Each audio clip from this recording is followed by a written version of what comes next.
All right, let's go over an update on Shopify. Got a couple of followers that are also holding and been kind of watching what's going on. So, if you were trying to get out of Shopify, your best bet was trying to get out when we pumped into Monday morning, and try to get out up here. Just before that, you had a pump last week on Tuesday and Wednesday that came up into these zones. That would have been helpful too. But basically, what you're looking at this point is we're up against resistance. We continue to deal with these resistance lines, not just horizontally, but also diagonally. If you zoom out and look at the bigger picture, you see that we've been being walked down with our peaks, getting to these ranges. If you want to, remove just that absolute peak and you bring it down to the real meat of the tops, then you see it lines up, consistently over and over and over again. We're being walked down on this line in this trend. The bears have been in control. We're in a bear market. We're in a downtrend, and this stays consistent until further notice. We currently made the new low last week on Thursday when we hit down to the it was like $23.37 or something like that, down into the 23. We lost the 25 level and dipped below 24. Now, depending on what your goal is, and I don't mind, answering questions or making videos for people if I can get a chance. You just tell me what you're trying to do, what your timeline, what your horizon, what your, are you trying to buy something for 3 years from now, 5 years from now? You're in an upside down position. You're just trying to get out and get your money for the holidays, whatever.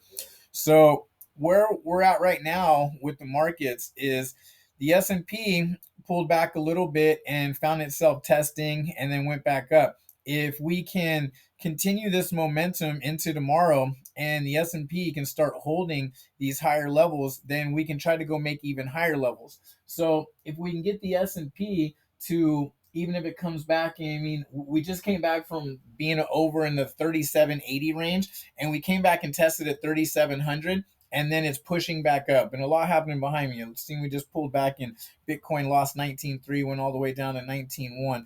So anyways, if as long as we can hold the basic support, like if you're just watching Shopify, what I'd be looking for tomorrow on a really bullish narrative is to come up here and get through this diagonal resistance, then come up here and get through this overhead resistance at 29, which if you see this morning, we put a wick up into it and we're immediately rejected.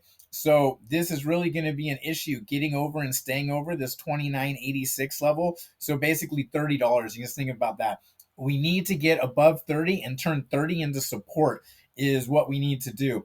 The bullish thesis would be to blast through the diagonal, blast through the horizontal, end up here bouncing around, and then we could start looking at the bigger plays, because not only are we going to maybe possibly have an extension if this rally can last in the S&P 500, it'll carry everything else with it for the most part, but just in general for Shopify, you've got earnings reports coming up on October 27th. So coming into earnings, you usually get a pump, even if it's a buy the rumor, sell the news kind of thing. But even then, speaking afterwards, if Shopify can kill it on earnings, you could get another bull narrative for a brief moment from there. At least a blow off top of a day or two could possibly rally on. The other thing is you've got some bullish news that's been starting to come out slowly for the last week about Shopify. One of the main things, I mean, obviously the broader market sold off and a lot of tech and growth is tanked anyways. But what gave kind of an extra tanking and a little bit of an extra pull down and drawdown to the Shopify was when Amazon came out and started trying to compete with part of what Shopify does. And everyone freaked out like, oh, Amazon's going to put, Shopify out of business kind of thing. Well, now that they've had a little bit of time to look into that, reports are starting to come out and say that really not that many new customers and clients are jumping over or, starting with this Amazon thing, and people are staying consistent with using Shopify for what they did with their e-commerce and, Amazon for, more of their shopping on the style they did with Amazon. But it doesn't seem to be really killing Shopify the way people were selling that narrative when it was first happening. And you got to remember, these people do this for lots of reasons. The same people who are the big hedge funds control a lot of the news stations and outlets and what media comes out. So they could have did that on purpose just to bring these levels down, so that really they were just buying your fear. Or even more likely than that, they were shorting from the top and made way more money pushing it down. Same thing with, then later on, they'll jump into options now that are at a lower price and ride them back up as they know they're going to reduce the pressure. So the other big thing is now news came out that a company called Novel, you can go to novel.com, Novel, and look that up. What you end up with is over at Novel, Novel, in case I said that wrong the first time, over at Novel is they're a Web3 e-commerce startup, and they're basically, blockchain. They're the future of, everything going to blockchain and crypto, and, they're going to be the Web3 competitor to, what things like Amazon was trying to do to compete with Shopify and what Shopify is trying to do. But instead of competing with them, they've partnered with Shopify to help all of Shopify's customers get into Web3 and be able to take your own company and your own interactions with Shopify and now use it to have access to smart contracts and NFTs, and to go ahead and monetize through NFTs and things like that, your own, products that you're selling, as well as your own business. If you jump on over to Novel, you can read about it and, get a little bit more, acquainted with that idea. But the big idea here for me is just the overall narrative of Shopify getting ahead of everyone else, that's in this kind of e-commerce platform, and already now offering products and a real service to where their clients can work and do things in the Web3 environment. So to me, that's huge. I think that's a huge thing. It makes me way more bullish. It makes me want to sell less of my position out as we take this run up and hold more of it for later, even if just to remind me when I watch it go negative that I need to go back to dollar cost averaging it. Sometimes those painful lessons are what keep us on point. But there's also the fear of missing out. You don't want to not be holding any Shopify if all of a sudden another narrative comes and you find out that all of a sudden it's, running like this when the whole markets are going down, and now it has its own singular narrative. So that all being said, to look at just the levels, if this pulls back tomorrow and can test here and then start to find support forward, this could be a great zone to load up on in this $25 to $26 range. And if you're trying to dollar cost average, it could be a great moment to go heavy with your buys to try to dollar cost average down and get yourself below this 29, 28 range and try to get as close to the 26, 27 as you can. And then that way, when it rips up, instead of just, trying to break even or not have too bad of losses, you'll actually be into the meat of the gains as they start happening. And if you start seeing this come up here and turn $30 into support like I'm hoping for, even if it's just for this brief rally going into earnings and whatnot, what opens up really fast for Shopify, even in this bear market, you see we're already in a bear market back here, August, September, going back even further, you can see we stayed in this range very strong from $40 to $30, from $40 to $30. I mean, this thing just went back and forth, and people who were trading both sides of this over the course of those weeks, man, they made a lot of money. Just sell it all the way up, sell it all the way down. And if you don't like shorting, then you could have been, selling it all the way up, wait till it dips, buy again, wait till it dips, buy again, and you just keep selling the tops, whichever way works for you. So the other thing that you should pay attention to with this is if we can get past this line of support, and this is why this $30 range is such a heavy resistance now, is it used to be a super strong report just recently. It was such strong support. So we get back up into this range, and in my opinion, you better believe, especially with coming into earnings, that you'll get an easy, not that it's easy, but very highly likely pump all the way up into this range and be up in that $40 range. You get some hype going with it, like the NASDAQ and the S&P are running too. 45, at least for a blow off, grab the peak and sell off their top, comes into play really fast.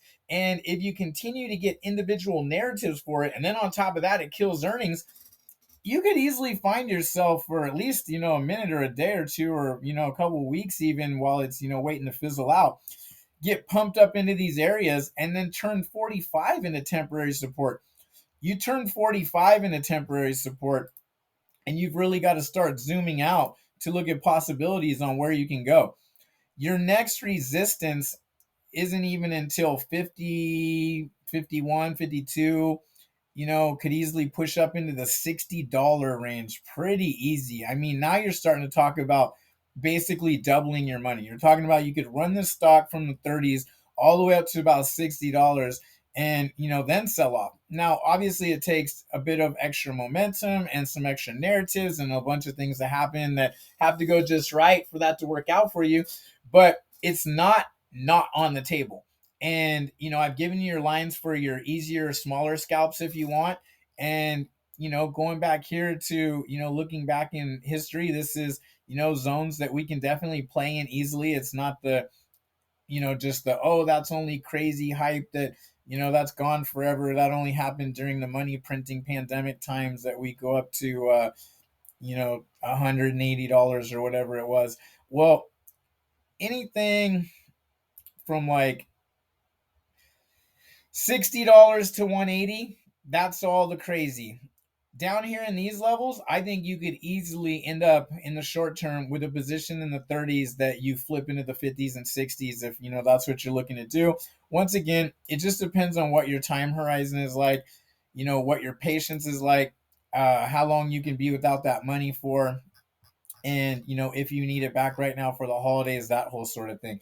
If you don't need it back for the holidays right now and you are just building a position, I think that these pullbacks are great buys, and you should continue to dollar cost average down and wait for the bigger picture basically. However, don't ignore the fact that I'm also telling you in lots of other videos that I do not see a bottom in yet for the S&P. I do not see a bottom in yet for crypto, and that somewhere between the day after Thanksgiving, this is my like Nostradamus pick, so I mean this is just me out on my own, but somewhere between a crazy crash happening right after Thanksgiving to somewhere in the idea of right around March, I think that's where we get our bottom. I think you'll have a bottom in by that point, and you'll figure it out. It could possibly come the day after Thanksgiving due to one scenario in my head, or at least the current temporary one, then until they release all the new drama in spring of next year. And by new drama, what I'm saying is, I think that even if we pause for a minute on all the drama around, going on right now, going into midterms and whatnot, and into the holidays, a lot of people, expect the rest of October to pump at some point, and definitely November to be kind of chill, but we'll see. But given that thesis, go ahead, let it all play out. I'm okay with that. I then say coming into 2023, they start ramping up the drama again. You start hearing more about war issues, more about inflation issues. Then they start really laying on the issues with the housing market, how bad it's really going to get. And then they start even tossing around the word depression, while they've now finally admitted to the word recession, which right now we're still not even technically in a recession according to, a lot of people. So you'll really know that we've got the recession thing going.